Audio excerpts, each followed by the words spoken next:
ছড়িয়ে ছিটিয়ে রয়েছে গাছের গুঁড়ি ও খড়, অন্যদিকে বাঁধা গবাদি পশু, ভেতরে অপরিচ্ছন্ন অবস্থায় পড়ে আছে বিভিন্ন মালামাল ও ফসল। ছিটমহল বিলুপ্ত করার পর সেখানকার বাসিন্দাদের জীবনমান উন্নয়নে নানা পদক্ষেপ নেওয়া হয়। এরই ধারাবাহিকতায় ২০১৭ সালে পঞ্চগড় সদর উপজেলার হাফিজাবাদ ইউনিয়নের গারাতি ও বোদা উপজেলার কালিয়াগঞ্জ ইউনিয়নের নাজিরগঞ্জ গ্রামে নির্মাণ করা হয় দুটি কমিউনিটি সেন্টার। কথা ছিল স্থানীয়দের বিয়ে সহ সব অনুষ্ঠানে ব্যবহার করা হবে এসব স্থাপনা। তবে ভবন তৈরির পর চালুই করা হয়নি সেন্টার দুটি। পরিত্যক্ত থাকায় দিন দিন গোয়ালঘরে পরিণত হয়েছে ভবনগুলো। এতে ক্ষুব্ধ এলাকাবাসী।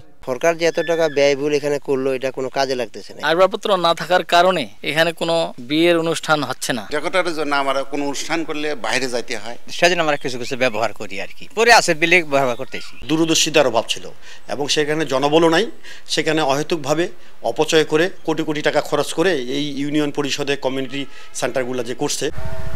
তবে দ্রুত খোঁজ নিয়ে সেন্টার দুটি ব্যবহার উপযোগী করার আশ্বাস এলজিইডির। এ বিষয়ে বিস্তারিত খোঁজখবর নিয়ে ব্যবহার উপযোগী করার উদ্যোগ গ্রহণ করা হবে।